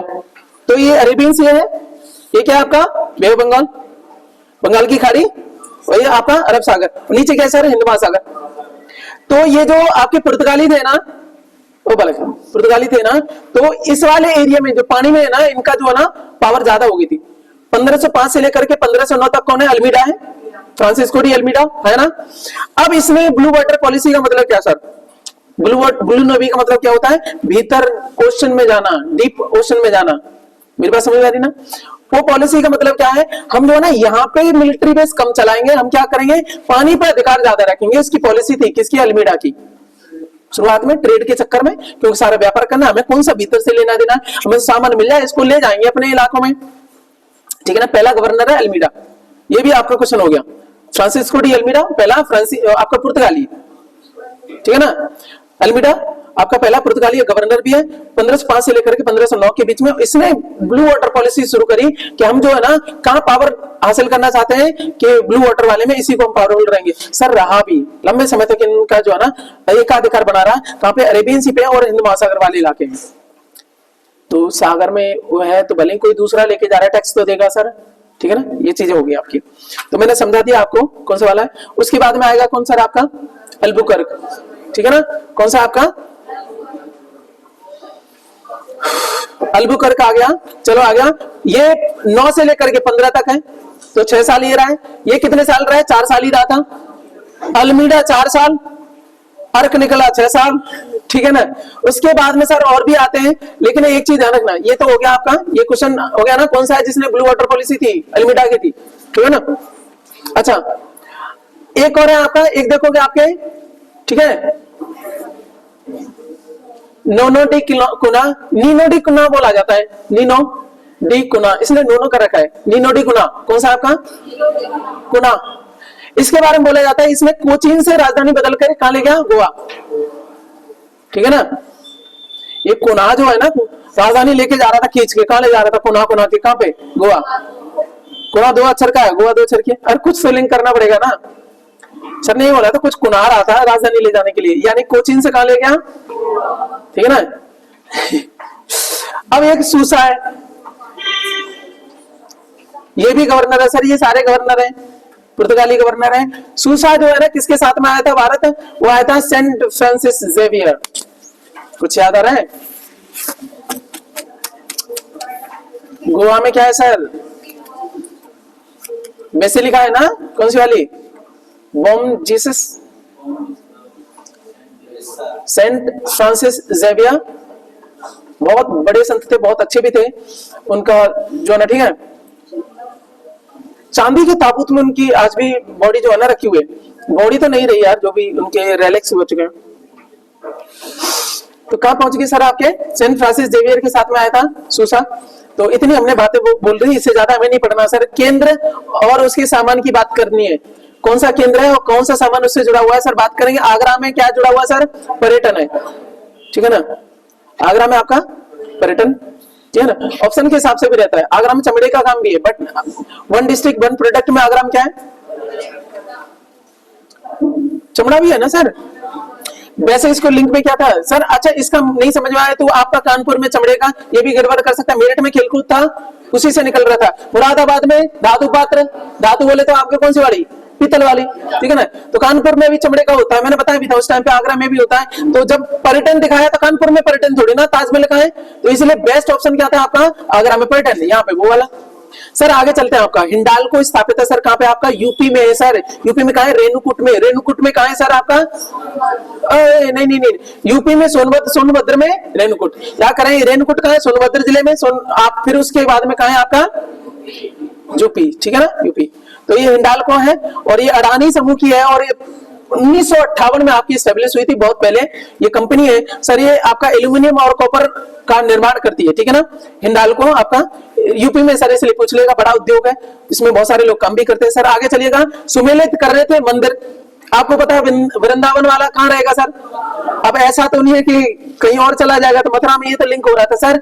अब इसने पूछा था कौन सा सम्मिलित नहीं है, तो आपको पहले तो छोड़ देना था कि विश्वनाथ मंदिर, तो आपका क्या है? काशी विश्वनाथ, ठीक है ना।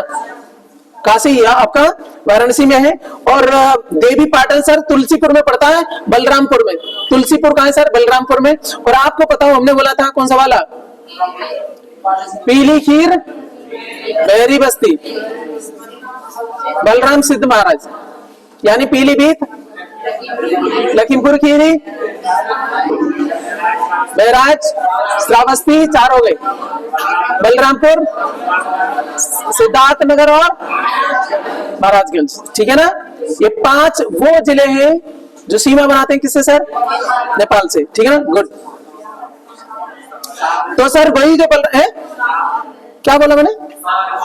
अच्छा मैं कुछ और ध्यान कर रहा था, मैं 7 है ना, 7 है, छोटी सी गलती।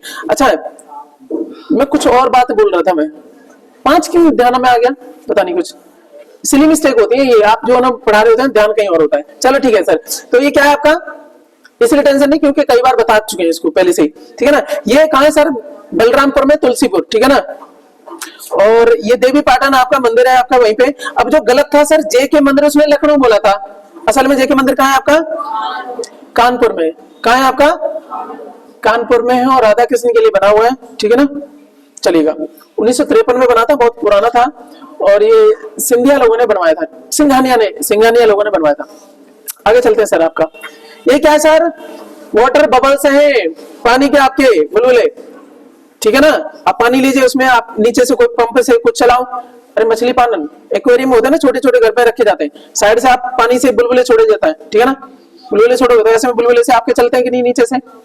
अब प्रश्न ये था कि जो पानी का बुलबुला है ना, किस प्रकार व्यवहार करता है, किस प्रकार के लेंस का व्यवहार करता है, ठीक है ना। अभी अब देखो, जो एयर बबल है ना, क्या करेगा? यहां से आएगी क्या? एयर। एक और चीज ध्यान रखना, तो जैसे ही आपका रहता है डेंस, आपका क्या है? पानी। एयर क्या है आपकी? विरल, या आपकी रेयर है, रेयर मीडियम है। और रेयर मीडियम में क्या होता है? जैसे मान लीजिए यहाँ पे क्या डालू मैं, ठीक है ना, वो करूं मैं, क्या करूं मैं आपका, तो वो चीज ना आपका क्या हो जाती है? आपकी जो अविलंब होता है उससे आपकी दूर हो जाती है, अवे हो जाती है, ठीक है ना। अब जैसे ही क्या हुआ सर, यहां पे तुमने डाला, अरे ये पड़ा तो है, देखो यहां से रे आ रही है, ये आपका क्या पड़ा हुआ है आपका, ठीक है ना, इस पे पड़ा हुआ है। किस पे पड़ेंगे? इस सरफेस पे बात करेंगे। इस पे पड़ा तो क्या हुआ? वैसे होना क्या चाहिए था, जैसे आया वहां पे रेयर मीडियम है तो ये दूर हो गई। अब क्या हुआ? यहाँ पे हमने लंब डाला, यहाँ पे अब रे चल रही है, यहां से क्या होगा? अब क्योंकि पानी क्या है? वायु की अपेक्षा में सघन है। कठिनाई आती है तो तुम शॉर्टकट ढूंढते हो कि नहीं सर? बस यही है। तो इसमें क्या है, जैसे ही एयर से बाद में दोबारा गया तो इसको, ये लंब यहाँ पे पड़ा हुआ है, यही वैसे कहा था लंब डाला है यहाँ पे, तो वैसे तो सीधा यहाँ निकल जाएगा ना, लेकिन इसने क्या किया? नजदीक हो गया। इस चक्कर में क्या हुआ? इस चक्कर में हुआ ये कि जैसे ही आप देखोगे तो ये क्या होगी आपकी? इस तरीके से आपकी रे आपकी बाहर चलेगी, ये दोनों साइड से चलेगी। क्या सेम काम आपका ये वाला लेंस नहीं करता है? सेम काम आपका अवतल लेंस भी करता है, अवतल आपका लेंस भी करता है, ठीक है ना। उसको क्या बोलते हैं लेंस को हिंदी में? लेंस को लेंस ही बोलता है, ठीक है ना। अवतल लेंस भी करता है। चलो आप देखो और भी चीजें देखो। अरे इधर देखो, जिनके चश्मे अवतल लेंस वाले होते हैं उनकी आंखें छोटी छोटी सी दिखती हैं, नहीं दिखती है क्या? और जिनके उत्तल लेंस वाले होते हैं ऐसे दिखते हैं, बड़ी बड़ी वाले, ठीक है ना। चलो ऐसे, ये आदमी उधर से देख रहा है, उसका मुंह कैसा दिख रहा है? छोटा सा दिख रहा है कि नहीं? अरे आपके बाइक के शीशे में कैसे दिखता है? कुछ गड़बड़ हो गया, उसमें शीशा तो अलग चीज होगी ना। यदि वो, चल ठीक है, बाहर में जान दो। यानी कैसे लेंस का काम करेगा आपका, ठीक है ना, अवतल लेंस वाला, बता दिया ना। चलो, तो पानी के अंदर वायु का बुलबुला की तरह कार्य करता है सर, अवतल लेंस की तरह। कैसे? आपका अवतल लेंस दिखाया था ना, कैसे काम कर रहा है, सिद्ध हो गया। उत्तर प्रदेश का प्राचीनतम जीवंत नगर कौन सा है सर? वाराणसी। उत्तर प्रदेश का प्राचीनतम जीवंत नगर कौन सा है सर आपका? वाराणसी। प्राचीनतम इसको बोला जाता है आपका। और आप देखोगे, ऐसा माना जाता है कि लगभग 5000 वर्ष पूर्व इसकी स्थापना महादेव ने करी थी। काशी विश्वनाथ मंदिर, वो तो किसने बनवाया है? किसने बनवाया? होलकर है ना, अल्लाह भाई होलकर, वो तो अलग है, ठीक है ना। इसलिए बनवाया क्योंकि इसका संबंध जो है ना कभी महादेव से था। एक यूएस राइटर है जिनका नाम है मार्क ट्वेन, क्या बोलते हैं? उन्होंने बोला ये जो है ना वाराणसी इतिहास से पूर्व का भी शहर है, कुछ ज्यादा ही भावनाओं में बह गए। मार्क ट्वेन का स्टेटमेंट है कि वाराणसी इतना पुराना है कि इतिहास से पूर्व का भी है, ठीक है ना। तो ऐसे करके बोला जाता है, ठीक है ना। तो वाराणसी के बारे में बोला गया प्राचीनतम जीवंत नगर। जीवंत का मतलब क्या है? जहां पे एक्टिविटी होती है, ह्यूमन एक्टिविटीज देखी गई वहां पे। जीवंत नगर का मतलब है वहां पे बसा रहा, कभी आपका खाली नहीं हुआ, लोग बने रहे, लोग आए गए, लेकिन अभी भी आपका काम चल रहा है। जीवंत नगर का मतलब है एक्टिव, ठीक है। प्राचीनतम वाला कौन सा है? वाराणसी। सर वाराणसी में बात देखोगे तो मैं आपको लेके चलूं कौन सा, यहीं पे इसको काशी महाजनपद की राजधानी हुआ करती थी, है ना, ठीक है।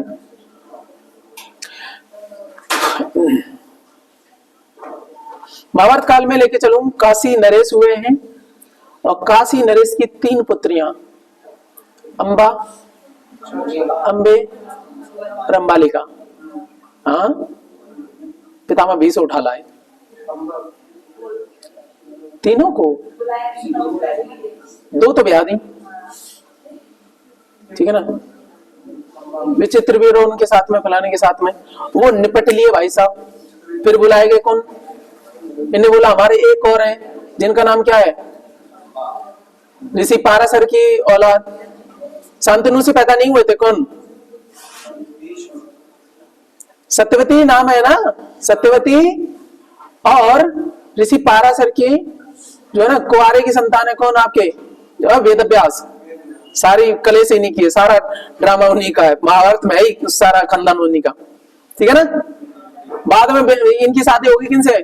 शांतनु से। इसी के चक्कर में तो जो कौन है, भीष्म, भीष्म बने। वैसे तो उनका नाम देवव्रत है, गंगा पुत्र है, तो गंगा छोड़ गई शांतनु को, क्यों? तो उन्होंने वचन दिया था, देवताओं की वो पुत्री थी, ठीक है ना, देव कन्या थी गंगा, गंगा से पहले शादी हुई थी। गंगा ने बोला था देख मैं जो काम करूंगी तू ना टोका टाकी नहीं करेगा, निजता का अधिकार है, पूछेगा नहीं, राइट टू प्राइवेसी है, जिस दिन पूछ लिया तेरे को छोड़ के चली जाऊंगी। हुआ भी यही, 7 पुत्र हुए, पहला पुत्र हुआ नदी में बहा दिया, दूसरा हुआ बहा दिया, तीसरा, चौथा, पांचवा, ठीक है ना, 7 पुत्र बहा दिए। उसके बाद में 8वें को बहाने जा रही हूँ, कहीं देखना बहुत हो गया यार, ये बच्चे पैदा होते हैं और आप बहा देते हो, ये क्या चक्कर है, आप बता ही दो। देखो भाई मैंने तेरे को कुछ बोल रहा था, टोकना नहीं है ना, राइट टू प्राइवेसी है, सुप्रीम कोर्ट ने बोला था, पता नहीं है तेरे को, आगे बोलेगा। आर्टिकल 21 में रखा है उनकी, देखो तुम्हें पूछना है तो मैं बता दे रही हूं कि मैं इनको बहा नहीं रही थी, मार नहीं रही थी, इनका उद्धार कर रही थी। ये अष्टवसु थे जिनको साप मिला हुआ था, इनका उद्धार कर रही थी, ऐसे करके कहानी है। तो 8 में जो रह गए उन्हीं को आपका देवव्रत कहा गया। लो अपना ये, और ये मैं चली, वो चली गई, रह गए अकेले। तो बच्चे को देवताओं ने ट्रेनिंग भी दी, इसलिए आपका पितामह भीष्म जो ना बड़े पावरफुल हुए, देवताओं ने ट्रेनिंग दी यार, सारे देवताओं ने। परशुराम गुरु बने, ठीक है, देवताओं के यहाँ पे भी सीख के आइए, दोनों जगह सीखे आइए, वहां पे भी पढ़े, उनके यहाँ पे भी। बाद में पता पड़ा कि भाई साहब पापा सूखा जा रहा है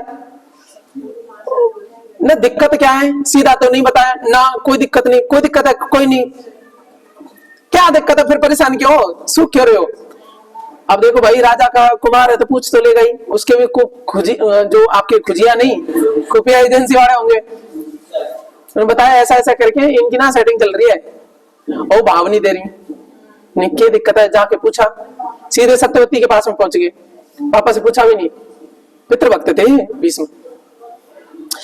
बड़े खिंचाई करते हैं बाद में कन्हैया कि तुम ठीक है पितृभक्ति तक ठीक है, लेकिन तुमने जनता के साथ में अच्छा नहीं करा, अन्याय करा। अच्छा शासक मिल जाता है ना, बेवकूफ नहीं मिलते ये, ठीक है ना। अब ये सत्यवती से पूछा तो सत्यवती बोलती, सत्यवती को पता था कि यार ये लट्टू है, ये मानेगा तो है, ठीक है ना, राजा है वैसे भी है, ठीक है। तो पूछा कि क्या है कि ऐसे ऐसे करके कि मैंने तो इतना सा प्रश्न पूछा, इसी पे नाराज हो गए वो। मैंने प्रश्न पूछा कि तुम्हारा पहले बड़ा पुत्र है, हमारे बच्चे होंगे तो राजा तो नहीं बन पाएंगे, ठीक है, और वही राजकाज रहेगा, मेरे बच्चों का ख्याल कैसे रहेगा, मुझे अपने को टेंशन है, ठीक है। अब वो ये है कि तुमसे बहुत प्रेम करते हैं, तुम उनके बड़े पुत्र भी हो, ठीक है ना, गंगा से भी हो, सब कुछ ठीक है, मुझे पता भी है, और ये पॉसिबल ही नहीं हो सकता, इसलिए मैं ब्याह नहीं कर रही। ये भी कोई बात है। अब देखो पिता पुत्र का कैसा प्यार, उन्होंने बोला यार पापा की टेंशन खत्म करनी है, उन्होंने बोला देख भाई तुम्हें ये टेंशन है ना, मेरे ब्याह होगा, मेरे बच्चे आगे जाके बनेंगे, तुम्हारे नहीं बन पाएंगे, तो पहली बात तो ये कि तुझे टिकटॉक नहीं, कुछ और था, क्या था आपका, उन्होंने बोला कि मैं आजीवन को आ रहा रहूंगा, मैं भीष्म प्रतिज्ञा कर ले रहा हूँ, गंगा के जल में कर ली। दूसरी बात यह है कि जब तक कि तुम्हें ही लगे कि बाद में मैंने ब्याह नहीं करा, मैं राजकाज इधर उधर कर दूंगा, तो दूसरी प्रतिज्ञा भी सुन लो मेरी, उसी प्रतिज्ञा में शामिल है ये कि जब कोई भी राज सिंहासन पे बैठे, उसकी राज सिंहासन की रक्षा करूंगा, कोई भी नहीं रहेगा जब तक मैं जिंदा रहूंगा। इसी का फायदा उठाया इन लोगों ने, ठीक है ना। यहाँ से चलती है। अब क्यों चल रहे, इतने भावुक क्यों हो गए, कहाँ पे कहाँ पहुंचे आपके? अरे उससे चले गए थे अम्मा मैं वाले का, ठीक है ना। तो ये कहानी थी काशी नरेश वाली, 3 पुत्रियां जबरदस्ती उठा लाए थे उनके लिए, ठीक है ना। तो उनमें से एक जो है ना सिकंदिनी बनी बाद में। ठीक है, चलो छोड़ो, यहीं पे कहानी छोड़ते हैं। अच्छा, आपको सही जगह लेके चलते हैं। महाजनपद काल में सर यहाँ पे एक राजा हुए हैं जिनका नाम है अश्वसेन। क्या नाम है? अश्वसेन के पुत्र हैं 23वें तीर्थंकर जिनका नाम है, अरे मेरे को पूछना था ना ये, पूछना था ना ये, आप लोग याद नहीं करे, मैंने होमवर्क दिया था पूछने का। ठीक है, पता नहीं कहाँ चले गए। ठीक है ना, तो वो आपका क्या है, वाराणसी में पैदा हुए थे। कौन? आपके पार्श्वनाथ। ठीक है ना, चलेगा। विश्व धरोहर में शामिल कौन सी? प्रश्न रिपीट हो गया था सर, वो फालतू का था, वो हटा दिया मैंने। गोटा मृदा जो है ना यूपी के किस क्षेत्र में पाई जाती है सर? विंध्य पहाड़ी क्षेत्र में। कहाँ पाई जाती है? खिजर खान ने कौन से राजवंश का प्रारंभ किया था सर? अच्छा, उसमें जो है ना कुछ जो ऑप्शन थे उसमें था एक राजपूत। भाई खिजर खान राजपूत वंश तो नहीं करेगा, एक ऑप्शन घटा, बचे 3। उसमें से एक हम पढ़ चुके थे, लोधी वंश बहलोल लोधी ने करा था, तो खिजर खान कहां से आ गया? एक घटा। और भी जो थे ना आपके, खिलजी वंश सर अलाउद्दीन खिलजी ने करा, तो बचा हाँ हाँ वही खिलजी वाला, खिलजी को ही करेगा ना। तो इसमें क्या है आपका? ये तो आएगा नहीं। ये कौन सा रहेगा? जो भले ही आपको नहीं पता था लेकिन फिर भी क्या आ गया आपका आंसर? कोई खिलजी करेगा ना। तो ये आपका क्या है? खिजर खान ने आपका कौन सा करा सर? सैयद वंश करा था। आगे चलेगा, पानी के अंदर वायु का, ये हो गया सर। स्वादन से आशय क्या है सर? स्वाद का मतलब स्वाद से है यार, स्वादन से। ठीक है ना, अरे वाद है नहीं, स्वाद है यार, मैं भी बात कर गया इसमें, स्वाद है, वाद नहीं है, स्वाद है। ठीक है, अभी नोट्स गई नहीं है कि टेंशन मतलब सुधर जाएगा। मैं कह रहा हूँ ये वाद कहां से आ गया यार। चलो अब चलते हैं आपका यूपी का मैप। सोनभद्र जिला सर ये रहा पीछ वाला। ठीक है ना, सोनभद्र। ठीक है ना, यूपी का। यहीं पे क्या है आपका बताओ? रेणुकूट। ठीक है ना, ओके। सोनभद्र को सर यूपी का कश्मीर बोला जाता है, वो भी है। सोनभद्र को यूपी का क्या बोला जाता है? मैंने क्या बोला? कश्मीर बोला जाता है ना। हाँ, प्रश्न आएगा कभी, यूपी का कश्मीर क्या है? सोनभद्र। ठीक है ना, यहाँ ऊंची ऊंची पहाड़ियां सर, अच्छी खासी, अच्छा लगता है यहाँ पे। चलो आपको लेके चलते हैं। हर्षवर्धन अपनी धार्मिक सभा कहाँ किया करता था सर? प्रयाग में करता था। ठीक है ना, कहाँ पे करता था? प्रयाग में। ठीक है ना, इस जगह पे आपका प्रयाग है। तो ये अपनी धार्मिक सभा कहाँ करता था? प्रयाग में। वैसे ही इसकी राजधानी कन्नौज थी सर, आगे इधर। ठीक है ना, कन्नौज थी, लेकिन धार्मिक सभा कहाँ करता था? प्रयाग में। प्रयाग को वो क्या बोलता था सर? मोक्ष परिषद। क्या बोलता था आपका? इसको महामोक्ष परिषद के रूप में भी जाना जाता है प्रयाग को। किसके टाइम पे? आपका हर्षवर्धन के टाइम पे धार्मिक सभा ये प्रयाग में करता था। इतनी बात होगी। अब हम पढ़ेंगे एक्स्ट्रा। हर्षवर्धन का जन्म हुआ 590 में, लेकिन इसका शासन 606 से लेकर के 647 तक है। ठीक है कि नहीं? 606 से लेकर के 647 तक है। ठीक है ना, अपनी धार्मिक सभा ही करता है, हमारी बात होगी। लेकिन करता था क्या? हर साल करता था कि 5 साल में एक बार करता था? 5 साल में एक करता था। और एक और बात है सर, अपना सारा सामान दान में दे देता था। ठीक है ना, ये इसके लिए फेमस है, एग्जाम में आया है, एसएससी ने पूछा है ये क्वेश्चन। ठीक है ना, सीधा पूछा है। वो कौन सा आपका ये उत्तर भारत का आपका शासक है जो अपना सारा सामान आपका दान में दे देता था प्रयाग में महासभा में? ठीक है ना, वो है आपका हर्षवर्धन। ठीक है ना, याद रहेगा सर। हर्षवर्धन का ही राज कवि है कौन? आपका बाणभट्ट। ठीक है ना, हर्ष चरित्र किसने लिखा है? बाणभट्ट ने। चलो, इसकी राजधानी कौन सी थी सर? कन्नौज। ठीक है ना, और इतनी बात हो गई, यहाँ पे हो गई। अब चलते हैं सर, ये वैसे कहाँ का है सर? थाने सर का है, थाने सर का है। और आपके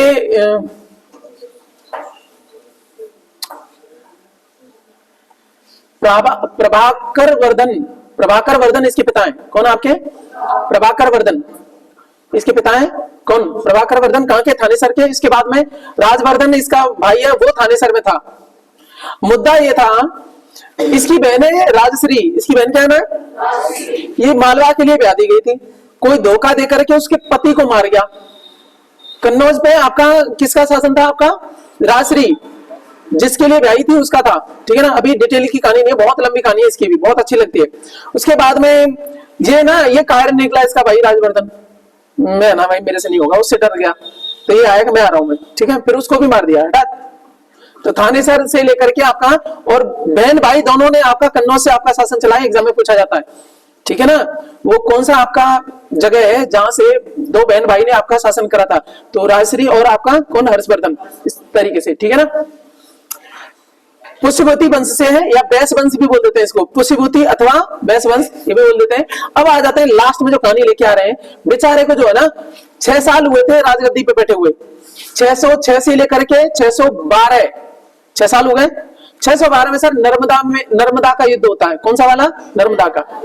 आप देखोगे इस तरीके से, देखो आपका ये हर्षवर्धन आपका कन्नौज वाले इलाके में है, यहाँ पे धर्म सभाएं कर रहा है, महासभाएं कर रहा है, महामोक्ष परिषद बनाए हुए हैं, सब कुछ कर रहा है, ठीक है ना। यहाँ पे लेकर के ये इलाका भी इसने जीत रखा है, बहुत अच्छा खासा इलाका। थाने सर आपका ये जो हरियाणा वाला इलाका है वहां पे तो रहता ही है, ठीक है ना। तो लेकिन क्या है, जैसे ही नर्मदा के पार गुजरने की कोशिश करी, नर्मदा का युद्ध होता है 612 में। कब होता है सर? 612 में। नीचे से आपका जो राजा है उसका नाम है पुलकेशिन द्वितीय। कौन सा नाम है? एग्जाम में बहुत बार पूछा जाता है। इसको हरा दिया, दक्षिण के राजा ने इसको, नॉर्थ के को हरा दिया। पुलकेशिन द्वितीय ने 612 में नर्मदा घाटी पे, नर्मदा का युद्ध के रूप में जाना जाता है। उसमें किसकी हार हो गई? हर्षवर्धन की। लेकिन ऐसा नहीं है कि हार गया तो राज्य छिन गया, वो ठीक है, उसने अभियान अपने नर्मदा से आगे नहीं चलाए फिर, ठीक है ना। वो कहा ऊपर का ही बना रहा। और आप देखोगे क्या है क्वेश्चन, क्या था यार, आप देखोगे तो उसके बाद में ये 47 तक रहता है ना, 647 तक, ठीक है ना। तो ये है कि ऊपर में ही बना रहता है। फिर नीचे आपका पावरफुल राजा है जिसका नाम क्या है? पुलकेशिन द्वितीय। कौन सा है सर? किस उसका है? किस उससे राजवंश से है बताओ?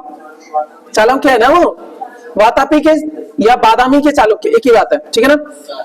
चालुक्यों की शाखाएं रही है, वेंगी की शाखा, ठीक है ना, बादामी की शाखा, उस तरीके से, ठीक है ना। ओके, पुलकेशिन सेकंड ने राजधानी भी बदली थी, कहां से कहां ले गया था बताओ? ठीक है, आगे चलो। आपका वोट विंध्य क्षेत्र में, पहाड़ी क्षेत्र में, ये हमने बात नहीं करी थी, विंध्य पहाड़ी क्षेत्र वाला मैंने पढ़ाया था, लेकिन वोट मृदा बोलते ये छोड़ दिया यार, बताया नहीं है ना। जो वोटा मृदा है ना, यूपी के किस क्षेत्र में पाई जाती है? विंध्य पहाड़ी क्षेत्र में पाई जाती है। एक बनारस को लेकर के हम वो हो गए थे बाबू, विंध्य पहाड़ी क्षेत्र में।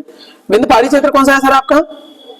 विंध्य पहाड़ी क्षेत्र आपका विंध्यन पर्वत श्रेणियां इस तरीके से है ना यहाँ पे, इस वाले में। तो यूपी वाले कौन से एरिया में पाया जाएगा? जो विंध्यन वाले एरिया में पाई जाती है, वहां पे आपकी वोट मृदा पाई जाएगी, ठीक है ना। वोटा मृदा, बोंटा, ठीक है ना, बोंटा मृदा।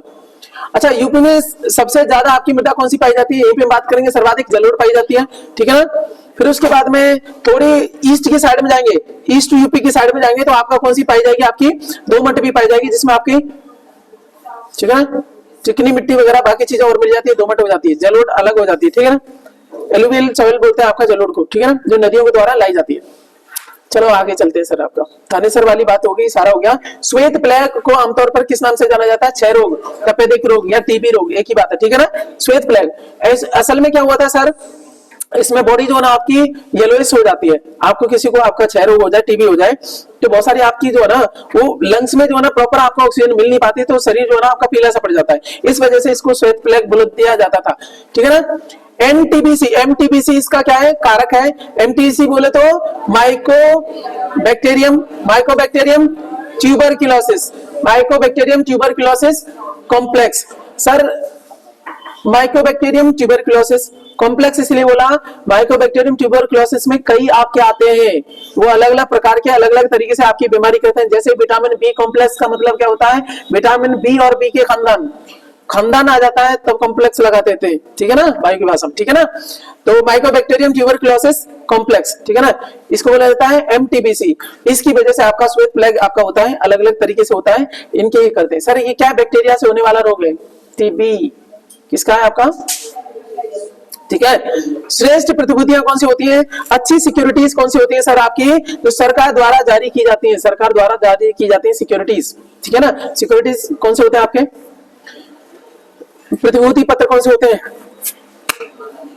सरकार को यदि पैसा चाहिए तो क्या करेगी? कुछ आपके, ठीक है ना, प्रतिभूतियां जारी करती है कि लो भाई तुम इसको खरीद लो, हमें पैसे दे दो, हम तुम्हें ब्याज देंगे। और लोग जल्दी से खरीद भी लेते हैं, क्योंकि सरकार को जो पैसा गया ना वो मारा नहीं जाता, सरकार पे नहीं भी रहेगा तो नोट छाप देगी, ठीक है ना, ठीक है ना।